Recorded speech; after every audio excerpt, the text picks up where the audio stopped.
और बजट का एग्जीक्यूशन भी ठीक बनेगा। और समय समय पर जिस तरीके संसद और विधानसभा में कमेटी होती है, बजट आवंटन जिन मदों के लिए खर्च किया है उन मदों के बजट आवंटन ठीक से खर्च हुआ नहीं हुआ, जमीन पे उसके कार्य की निगरानी हो, कमेटी जाकर जो कार्य हमने तय किए थे वो गुणवत्तापूर्ण हुए नहीं हुए, उनका एग्जीक्यूशन कैसे हुआ, इन सारी चीजों की एक आदर्श पद्धतियां इन सदनों में बनने की आवश्यकता है। मैं मानता हूं ये चुनौतियां हैं।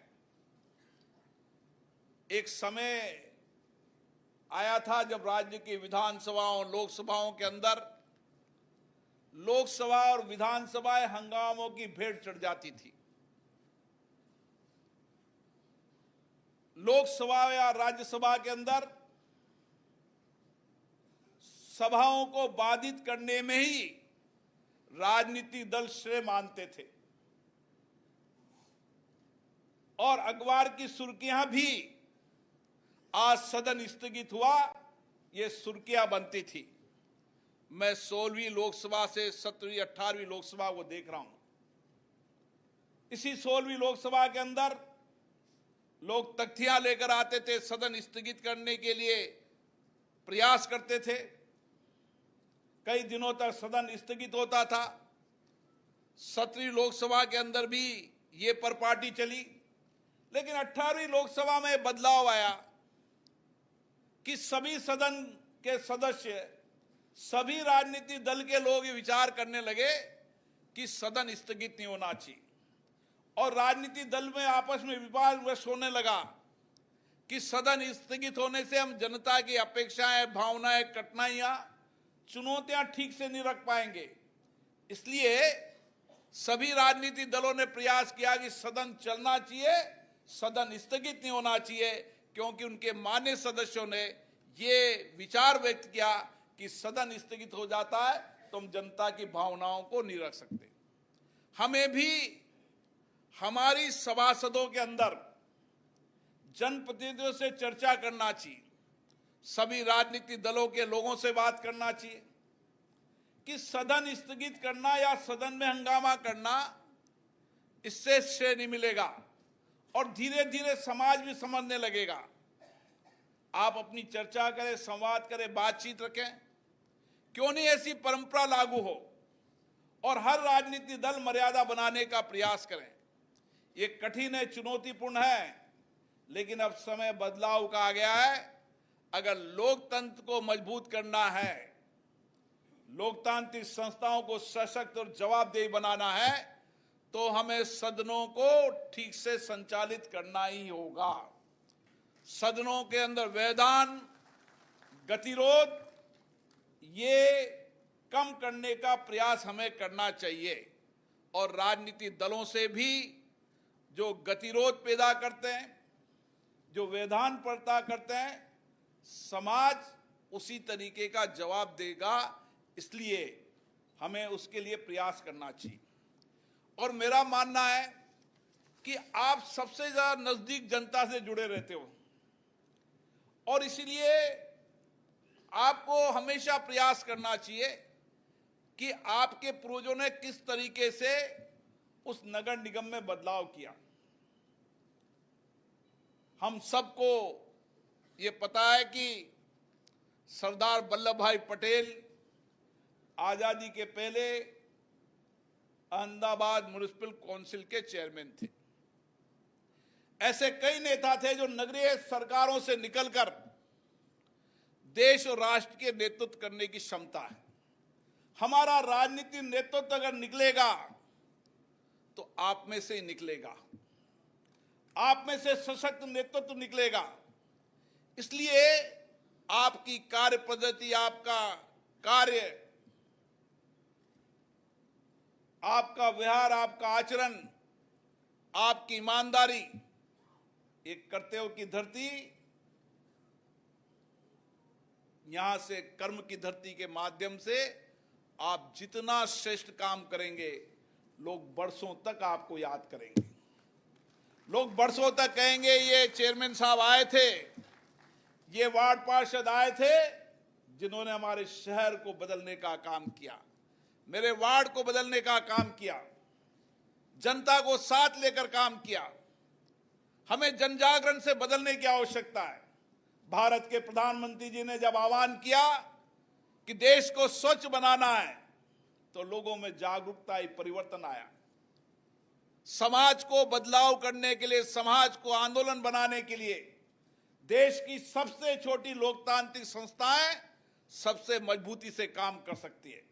हमें हर विषय पर जन आंदोलन बनाना चाहिए। हम जब देश के बाहर जाते हैं और देश के अंदर, तो वहां भी कचरा फेंकते समय सोचते हैं कि कचरा फेंके न फेंके, थूकने के पहले फेंकने फेंके। हम भी वहां व्यवस्थित जीवन जीते नहीं जीते हैं। और इसलिए मेरा कहना है कि समाज के अंदर जन आंदोलन बनाना, जागरूकता बनाना। मेरा शहर दुनिया का सबसे स्वच्छ शहर हो, जो दुनिया के अंदर स्वच्छता की सर्वश्रेष्ठ पद्धति है, वो पद्धति मुझे लागू करनी है और जनता को जागरूक भी करना है। मुझे मेरे शहर को हरा भरा बनाना है। वायु इंडेक्स के अंदर मेरा शहर सबसे नीचे रहे, इसके लिए मुझे जन आंदोलन बनाना है। एक पेड़ मां के नाम का अभियान जन आंदोलन बन जाए। घर के अंदर, घर के बाहर। आप इसी देश के अंदर आप कर्नाटक में चले जाएं, आप कर्नाटक में देखेंगे वहां पर सरकार के प्रयासों से नहीं, एक जन आंदोलन है। जब आदमी मकान बनाता है, उसके पहले पेड़ लगाता है। मैं यहां देखता हूं, आदमी 10 करोड़ के पेड़, 10 करोड़ का मकान बना देगा, लेकिन 10 लाख पेड़ लगाने पर खर्च नहीं करेगा। ये एक अच्छी परंपरा नहीं है। ये लोगों की मानसिकता को बदलना है। और जो समाज का नेतृत्व करता है, जो सामाजिक कार्यकर्ता होता है, समाज का नेतृत्व करने की क्षमता होती है, वही शहर को बदलने की क्षमता उसमें है। और ये जिम्मेदारी आपको मिली है कि समाज ने आपको वो अपेक्षाएं, आकांक्षाओं से चुनकर भेजा है। हमें हमारे सदन को कार्य पद्धति और कार्य व्यवहार से भी बदलना होगा और मेरे शहर को जन आंदोलन से स्वच्छ, हरा भरा, और जो कुछ भी चुनौतियां हैं, आपदा संकट है, मुझे मेरे कार्यकाल में उनका समाधान करना है। आज मुझे खुशी है कि कई राज्यों के अंदर हमारी महिलाएं बेहतरीन नेतृत्व कर रही है। कई राज्यों में 50% है, कई 33% है। और इसीलिए महिलाओं के नेतृत्व क्षमता के अंदर बढ़ोतरी हुई है। और आने वाले समय में तो राज्य विधानसभाओं के अंदर भी 33% महिलाओं का आरक्षण होने जा रहा है। और इसीलिए हमें महिला नेतृत्व को बढ़ाने के लिए, महिलाओं का नेतृत्व हमेशा संवेदनशील होता है। संवेदना उनके कार्य में होती है, व्यवहार में होती है, आचरण में होती है, उनके जीवन में होती है।